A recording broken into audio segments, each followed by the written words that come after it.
Baiklah, bismillahirrahmanirrahim. Assalamualaikum warahmatullahi wabarakatuh. Halo teman-teman, perkenalkan saya Umratul Aminah. Di sini saya akan membahas tentang tokoh ulama Nusantara, yang dimana beliau berasal dari daerah yang dinamakan Serambi Mekah atau biasa disebut Aceh. Beliau adalah seorang ulama dan namanya adalah Tengku Muhammad Hasbi As-Siddiqi, yang dimana nama asli beliau adalah Muhammad Hasbi.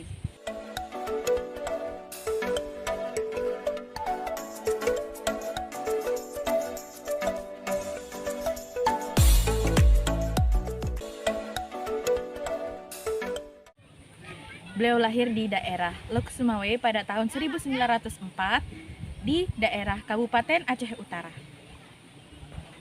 Ayahnya bernama Tengku Haji Muhammad Hussein bin Muhammad Suud, dan ayahnya menjabat sebagai kepala hakim di daerah Lok Sumawe. Ibunya bernama Tengku Amrah binti Tengku Fadli Sri Maharaja Mangkubumi Abdul Aziz. Ayahnya merupakan keturunan ke-36 dari Abu Bakar As-Siddiq.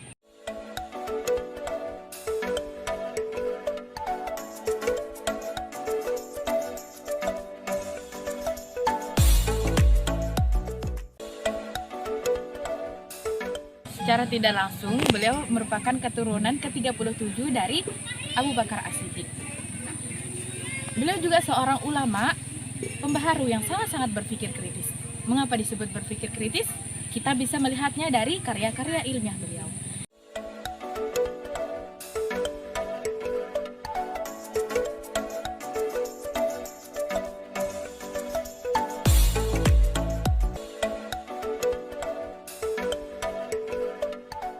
Sebagai seorang ulama dan seorang penulis, beliau juga tercatat sebagai penulis yang sangat berkualitas tinggi dan sangat-sangat produktif. Adapun karya terakhir beliau adalah Pedoman Haji, yang dimana dalam karyanya tersebut banyak sekali membahas tentang ilmu-ilmu keislaman dan pemikiran Islam. Jumlah karya Hasbi As-Siddiqi yang terbanyak adalah dalam bidang ilmu fikih, yang dimana dalam bidang ilmu fikih tersebut tercatat sebanyak 40 karya-karya.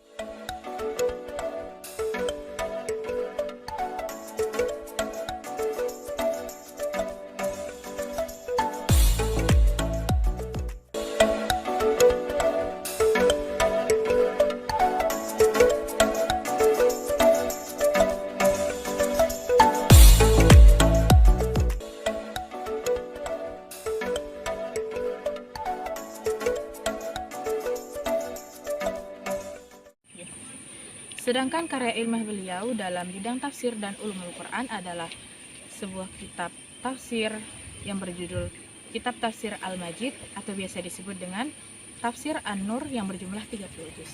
Kemudian ada juga pengantar dan sejarah ilmu Al-Quran tafsir, dan ada juga Tafsir Al-Bayan, dan masih banyak lagi.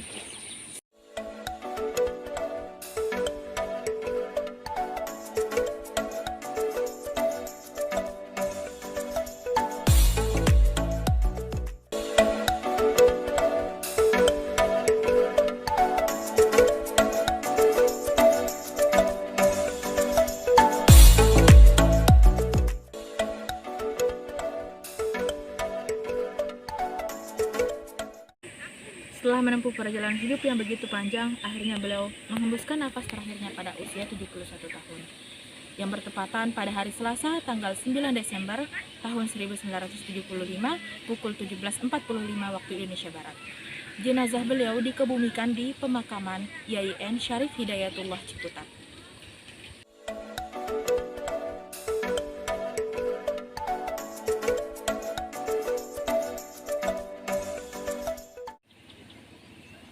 Baiklah teman-teman, kita lanjut ke pembahasan tinjauan umum Kitab Tafsir Al-Quranul Majid. Hasbi As-Siddiqi mulai menulis Kitab Tafsir Al-Quranul Majid ini pada tahun 1952 sampai 1961. Mengenai latar belakang penulisan kitab tafsir ini, dapat kita lihat dari pendahuluan juz 1, yang dimana Hasbi As-Siddiqi memaparkan motivasinya dalam menulis kitab tafsir ini karena melihat dari perkembangan perguruan-perguruan tinggi Islam yang ada di Indonesia.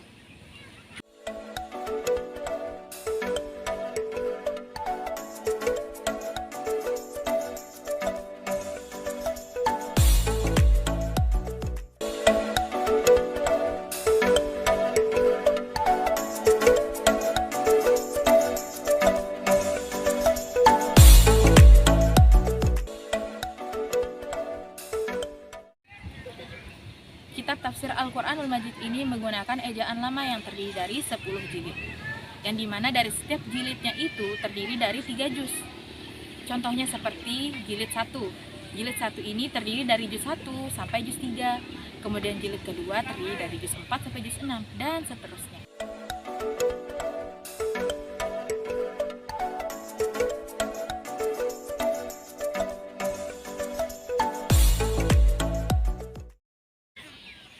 Baiklah, mengenai sistem metode corak yang digunakan dalam kitab tafsir Al-Quranul Majid ini, yaitu sistem yang digunakan nih, yaitu sistem tartib mushafi.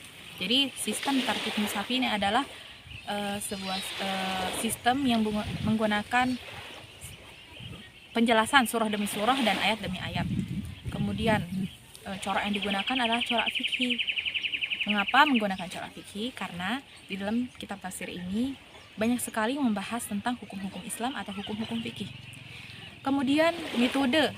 Nah, metode yang digunakan dalam kitab tafsir Al-Quranul Majid ini adalah metode tahlili. Jadi metode tahlil ini adalah metode yang menjelaskan secara terperinci dari sebuah kitab tafsir.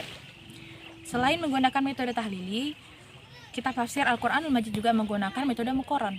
Nah, metode muqaran ini adalah metode perbandingan. Apa itu yang dibandingkan? Jadi yang dibandingkan itu adalah surah dengan sebuah hadis. Contohnya seperti surah Al-Baqarah ayat 181 yang dikomparasikan dengan sebuah hadis.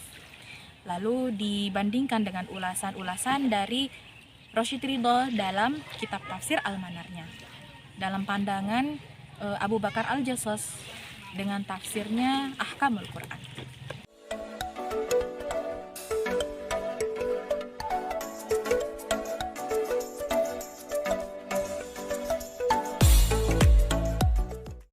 Lanjut lagi nih teman-teman tentang pemikiran Hasbi As-Siddiqi mengenai tafsir keislaman. Jadi menurut Hasbi As-Siddiqi, menjadi seorang mufassir setidaknya kita tuh harus menghafal atau menguasai ilmu pengetahuan dengan 17 cabang. Kemudian kita juga harus mengetahui asbabun nuzul dari ayat tersebut, cara diturunkan ayat tersebut, dan dalam kondisi apa ayat tersebut diturunkan. Kemudian kita juga harus mengetahui surah-surah yang berada di dalam tafsir tersebut.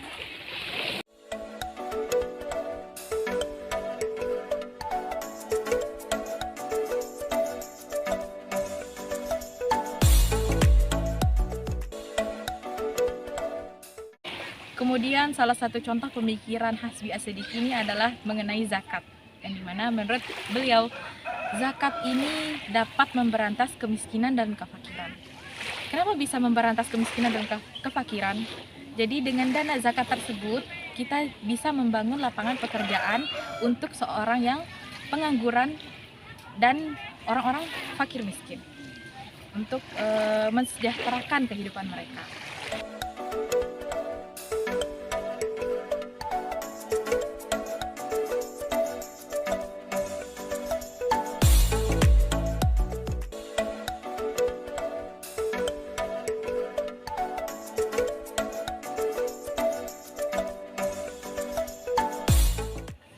Selain itu, mereka juga dapat memperoleh rezeki dengan cara yang halal.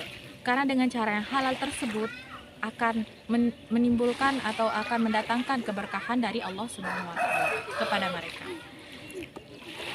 Baiklah, mungkin ini saja penjelasan dari saya. Kurang dan lebihnya saya mohon maaf. Wallahul muwaffiq ila aqwamit thoriq. Wassalamualaikum warahmatullahi wabarakatuh.